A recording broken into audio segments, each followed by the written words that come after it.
రెడ్డిగా కేంద్ర మంత్రి కిషన్ రెడ్డి మీడియాతో మాట్లాడుతున్నారు. ఇప్పుడు లైవ్ చూద్దాం.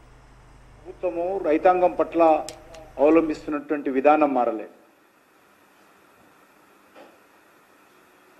అనేక రకాల హామీ ఇచ్చి అధికారంలోకి వచ్చినటువంటి కాంగ్రెస్ పార్టీ తెలంగాణ రైతాంగం పట్ల ఎంత నిర్లక్ష్యంగా, ఎంత నిస్సిగ్గుగా వ్యవహరిస్తుందో ఈరోజు ధాన్యం ప్రొక్యూర్మెంటు ఈ ప్రభుత్వ పనితీరుకు, రైతాంగం పట్ల వాళ్ళకున్నటువంటి చిత్తశుద్ధికి అర్థమవుతా ఉంది, అద్దం పడతా ఉంది.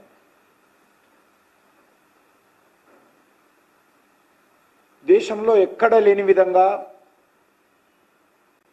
తెలంగాణ రాష్ట్రంలో తెలంగాణ ప్రభుత్వము,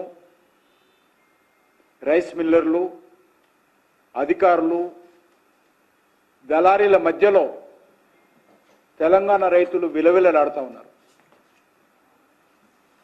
అంగట్లో అన్నీ ఉన్నప్పటికీ అల్లుని నోట్లో శనన్నట్టుగా ఈరోజు ప్రభుత్వం యొక్క చేతగానితనం కారణంగా, ప్రభుత్వానికి సమగ్రమైనటువంటి కార్యాచరణ ప్రణాళిక లేని కారణంగా ఈరోజు రైతుల పంట చేతికొచ్చిన తర్వాత వానదేవుడు ఆగ్రహానికి గురవుతా ఉన్నారు. భారతీయ జనతా పార్టీ పార్లమెంట్ సభ్యులు, భారతీయ జనతా పార్టీ శాసనసభ్యులు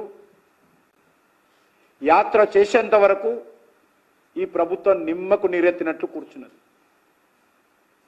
మంత్రుల ఛాంబర్లో, ఏసీ రూమ్లలో కూర్చున్నారే తప్ప ఈరోజు ప్రభుత్వం నుంచి ఎక్కడ వేసిన గొంగడి అన్నట్లుగానే ధాన్యం సేకరణలో నిర్లక్ష్యం వహించింది. మా పార్టీ గౌరవ పార్లమెంట్ సభ్యులు, శాసనసభ్యులు తిరుగుతున్నప్పుడు అప్పుడు ఈ ప్రభుత్వానికి చలనం వచ్చింది తప్ప అంతకుముందు ప్రకటనకు మాత్రమే పరిమితమైంది. గత 15-20 రోజులుగా చూస్తా ఉన్నాను. రాష్ట్ర ముఖ్యమంత్రి గారు మాట్లాడతారు, రాష్ట్ర మంత్రులు మాట్లాడుతూ ఉన్నారు, కేంద్ర ప్రభుత్వం తీసుకోవడం లేదని. ఏ రోజు కూడా కేంద్ర ప్రభుత్వము ధాన్యం సేకరణ కేంద్రాల్లో ఉండదు. ధాన్యం సేకరించేటువంటి పని, బాధ్యత, వ్యవస్థ అది రాష్ట్ర ప్రభుత్వ పరిధిలో అంశం. రాష్ట్రం ధాన్యం సేకరించాలి, రైస్ మిల్లర్లకు పంపాలి, మిల్లులు ధాన్యాన్ని ఆడించి వచ్చిన బియ్యాన్ని ఎఫ్సిఐకి ఇవ్వాలి. మరి ఈరోజు కేంద్రము ఎప్పుడు కానీ, ఇది కొత్తగా కాదు, కాంగ్రెస్ పార్టీ అధికారంలో ఉన్నప్పటి నుంచి కానీ, అనేక సంవత్సరాల నుంచి సమైక్య ఆంధ్రప్రదేశ్ ఉన్నప్పుడు కానీ ఒకటే విధానం. ప్రతి పంటకు ముందు కేంద్ర రాష్ట్ర ప్రభుత్వ అధికారులు కూర్చొని మీ దగ్గర ఎంత ఉత్పత్తి వస్తుంది, మీ రాష్ట్రం నుంచి, మీ రాష్ట్రాల నుంచి ఎంత కేంద్ర ప్రభుత్వం కొనుగోలు చేయగలుగుతుంది, దానికి కావాల్సినటువంటి గోడౌన్స్ ఏంటి, దానికి కావాల్సినటువంటి ఖర్చు ఏంటి, ఆ వచ్చేటువంటి పంటను ఏ రకంగా దేశానికి, ప్రజలకు ఉపయోగపడాలి, ఇవన్నీ కూడా చర్చించిన తర్వాత ఒక target state government, central government కూర్చొని నిర్ణయిస్తారు. అది కొత్త ప్రక్రియ కాదు. దానికి రాష్ట్ర ప్రభుత్వం గతంలో కేంద్రంలో జరిగినటువంటి సమావేశంలో ఒక అంగీకారాన్ని కుదిరారు. ఈ సంవత్సరం ఖరీఫ్లో 58.96 LMT కొంటామని, ఇస్తామని అంగీకారం కుదిరింది. రబీకి వచ్చేసరికి 52.24 LMT లాక్ మెట్రిక్ టన్స్. ఇది ఎఫ్సిఐకి ఇచ్చే విధంగా రాష్ట్ర కేంద్ర ప్రభుత్వాల మధ్య, పౌర సరఫరాల శాఖ మంత్రిత్వ మధ్య ఇది ఒప్పందం కుదిరింది.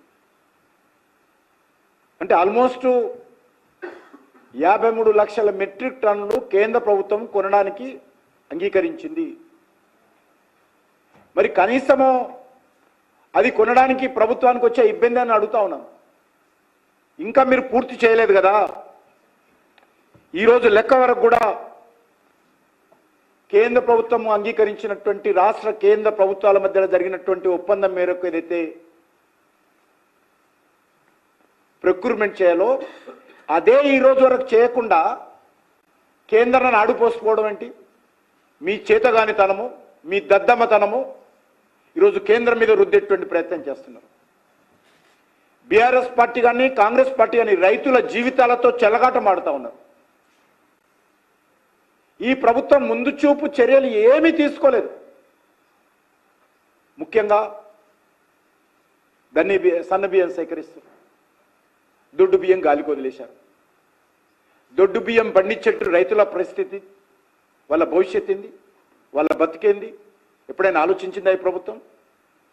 దొడ్డు బియ్యం కావాల్సినటువంటి మేలు రకమైనటువంటి విత్తనాల సరఫరా చేశారా? ఏదైతే దొడ్డు బియ్యం ఉత్పత్తి అవుతుందో దానికి ప్రపంచంలో భారతదేశంలో మార్కెట్ ఉందా?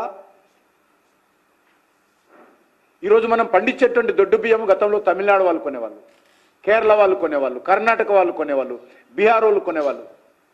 ఈరోజు కొనే పరిస్థితి లేదు, వాళ్ళ దగ్గర ఉత్పత్తి అవుతా ఉంది.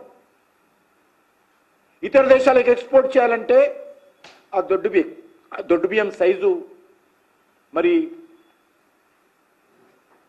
ఉండాల్సినటువంటి అవసరం ఉంటుంది. 6 mm to 6 mm బియ్యం ఉండాలి.